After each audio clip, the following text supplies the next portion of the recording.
Tell me what you're wearing first before I introduce you to everyone.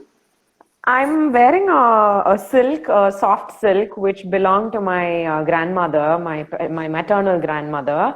And Right. this is one of my most favorite saris. And I'm wearing a sari after a really long time, thanks to you. So I had to pick a special sari. And I don't Lovely. know, my grandmother is no more, but then this sari makes me feel like she's just next to me.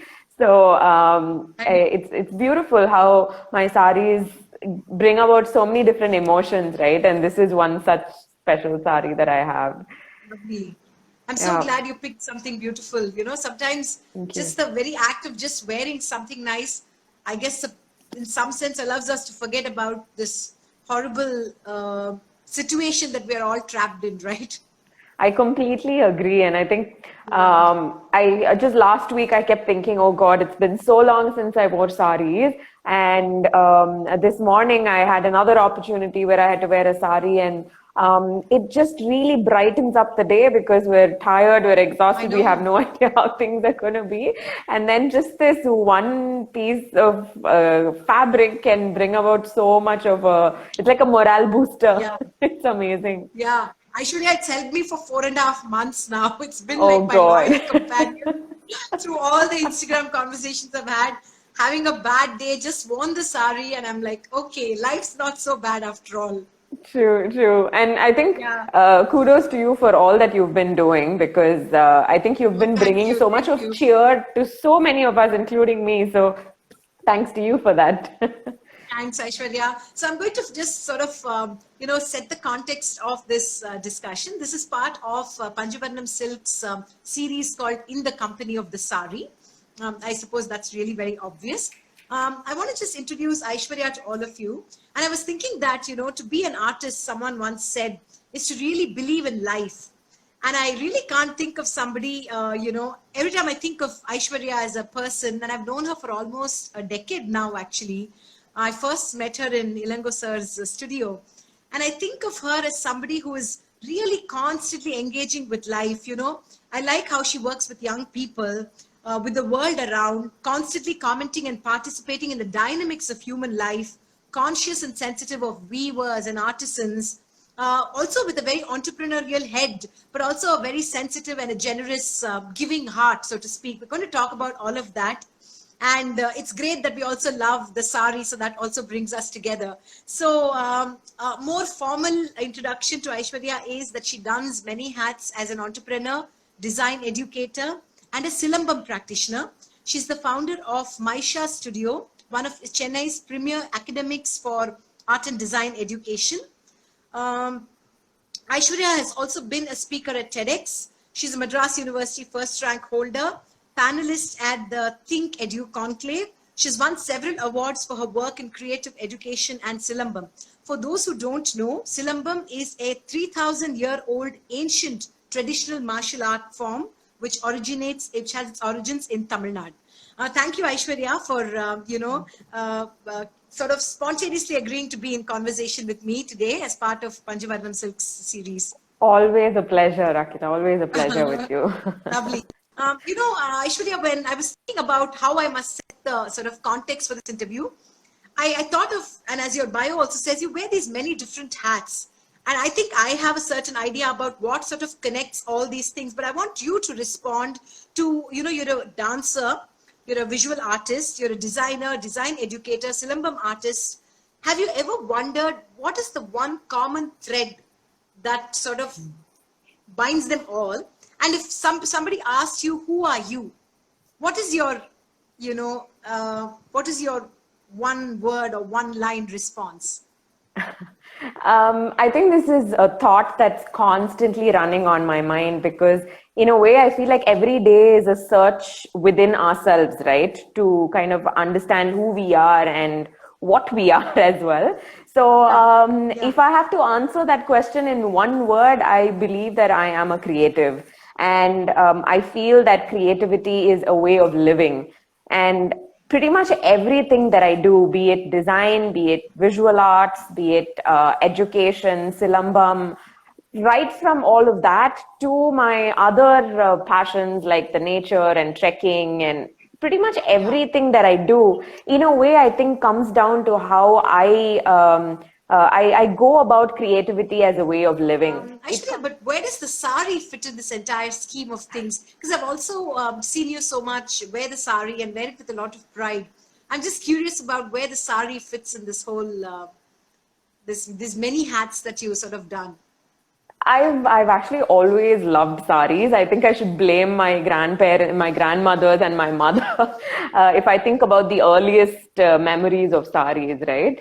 And I think I've also always been very sensitive to fabric and texture. My mom says that even when I was a baby, if she wears any slightly rough material as a sari, then I would very obviously be restless. But I still remember, especially these old cotton saris have a certain aged, worn softness to it, right? Yeah, so I used to call them soft saris. So I would constantly keep holding on to it, and it gave me comfort even at that age. Obviously, I didn't think about it as a sari at that point of time. And then eventually I grew up to see my mother get ready for work, and she would drape her saris. My grandmothers were also, and it was fascinating. And it just so happened that the very first time I actually wore a sari and went out when I was in high school, my mother was not around at that time to help me. But I used to always constantly keep trying the sari out at home and all that. So I just happily draped it on my own. And I feel that just as how I have a lot of variance in my personality, at the same time, overall, it comes out as one unit. The sari to me does the same as well, because it can take on so many different characters. But at the end of the day, it's that perfect combination of, as soon as you see somebody in a sari, there's a certain aura that they give out, right? And I'm just in awe about it every time. I keep ogling at it, you know. But at the same time, there's a sensitivity to it as well. And I feel that the more I grow older, that really has become the biggest aim for me, to be strong, but never ever let go of my sensitivity. So now when it comes to the sari, I'm curious how much of your, your design aesthetic, so because you have a certain style and aesthetic in the way you create work, are you almost naturally gravitating to that sort of an aesthetic when you're picking and choosing a sari? I'm just curious about these two personalities, so to speak, the personality of the sari and your own design personality. How, are they similar in that sense or different? That's actually a really interesting question, and it's making me think of a lot of different kind of connections that I haven't really thought about in the past.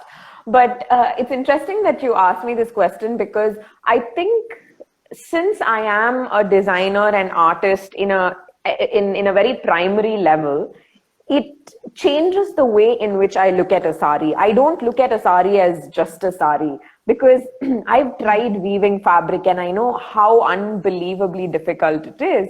I know the amount of efforts it takes to create a natural dye, or to design fabric, or to, grow crops like cotton. So then I feel that in a way, in a very fundamental level, makes me respect and be in love with the sari in a slightly different manner. But in terms of style and aesthetic, it definitely does influence my sari choices, my style choices or inclinations and tendencies as a designer definitely has an impact.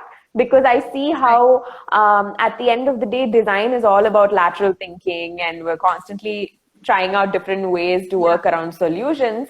And I see myself doing the same with my saris as well. I experiment, because when it comes to my professional career, I wear saris a certain way, but when I know I can experiment, I experiment with saris. And it also kind of helps me with picking what kind of fabrics I like to wear and what I'm drawn towards. So I did a short course in natural dyeing a few years ago, and I understood how difficult the process is So ever since then, I've had a fascination for natural dyes as well, right? So in many Right. ways, I feel that my style and my aesthetic, as far as my design side is concerned, plays a very strong role in the way I see the choice of saris and the way I wear saris as well. So it kind of goes hand in hand. And for me, I don't ever need a reason to wear a sari, because Yeah. it can just it's like a chameleon, right? It can just keep taking on so many different characters depending on the scenario that we are a part of. So there are some restaurants that I really like to go to, and if I'm not entering in a sari, the owner would be like, "How is it that you're not in a sari today?" Yeah. So Right. it kind of becomes second skin to us. And Yeah, yeah. But did you sort of grow into that, Aishwarya? Or did it by virtue of just constantly engaging with it, did you sort of become comfortable with it? absolutely. So it never nothing really happened in one specific turn. I think Correct. on one side I was gaining my own personal experiences. I was learning more as far as my knowledge is concerned with regards to art and design, and that fed into my fascination and my love for saris. And then I was wearing saris more often, and I think that approach as far as mentality is concerned and familiarity as well, both these together is what leads to comfort in terms of both wearing the sari and the way in which we understand it as a garment, right? So Yeah. it was a very organic process in that sense, because it happened side by side. And I see that the more and more, just like anything else in our life, the more and more my personal experiences are changing and evolving, the way I see the sari and the way I see fabrics also constantly changing. It's And changing. Yeah. I find it beautiful in a way. Loving a particular subject and activity and being able to kind of dive into it was a sort of adrenaline for me at that age. So I kind of went all out. I would constantly keep traveling around the city and taking photographs and going for workshops. So it was a very organic process. And eventually, even when it came to education, right, I always was interested in education because I did my undergrads here, I did my masters in Singapore, and I understood the gaps in the Indian education system. And I really wanted to do something about it. But I honestly didn't expect myself to get into teaching as early as I did start off. Yes, you do. Yeah. But Yeah. I'm actually really glad because the way in which I work with education is completely different from the Indian system of education. And I believe in a certain pedagogy and methodology where the focus is on the learner. And there's a lot of difference between schooling and learning, right? And I think that my character as a designer and artist and as an educator has really shaped the way in which I connect with Silambam and also the way in which I present Silambam to the world. And I'm so glad because that's helped me see the beauty of Silambam in a completely different way that hadn't happened until then. So I feel honored to kind of bring in that one new way of Course. engaging with the Pioneering art sort form. of, yeah, for sure. I'm just going to ask you one last question, Aishwarya, because Sure. Instagram will alert me in like 2 Yes. minutes that I just want to know what is on your sari wish list. So I love shiboris. Shibori and Japanese philosophy is something that I connect with on multiple levels. So I do have one shibori, but then I'm very, very curious about the process. I'm sure you would have realized it by now.